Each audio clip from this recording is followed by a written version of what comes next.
තව මාසකින් දෙකකින් විතර මහනුවර ඇසළ මංගල්‍යය ඇසළ පෙරහැර පටන් ගන්නවා. එතකොට දේශීය විදේශීය සංචාරකයන්ගේ මුළු නුවරම කාර්යබහුල වගේම පිරී ඉතිරී යන කාලයක්. එතකොට මගේ යාළුවෝ සංචාරක ව්‍යාපාරයේ යෙදෙන ටුවරිසම් කරන මගේ යාළුවෝ ඉන්නවා.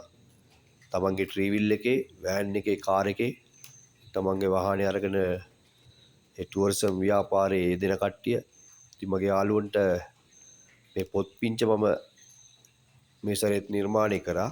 මීට කලින් මගෙන් මේ පොත ගත්ත කට්ටිය ඉන්නවා. ඉතින් මේ සැරේ පොඩි වෙනස්කම් කීපයක් කරලා තියෙනවා පොතට. පේජ් කීපයක් ඇඩ් වෙලා තියෙනවා. ඉතින් මේ පොත ලස්සනට print කරලා ලැමිනේට් එකක් දාලා තියෙන්නේ. ඉතින් අවශ්‍ය කෙනෙක් ඉන්නවා නම් මට කියන්න. මම ගෙනත් දෙන්නම්.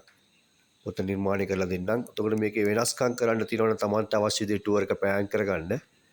ඒ විදිහට මම පොත වෙනස් කරලා දෙන්න පුළුවන්. ඉතින් එන විදේශිකයෙකුට ෆොරන කෙනෙකුට මේ පොත පෙන්නලා එයාත් එක්ක කතා කරලා අවශ්‍ය විදිහට ටුවර් එක ප්ලෑන් කරගෙන තමන්ගේ ටුවර් එක කරන්න පුළුවන්. ඉතින් හැමෝටම ජය වේවා කියලා ප්‍රාර්ථනා කරනවා.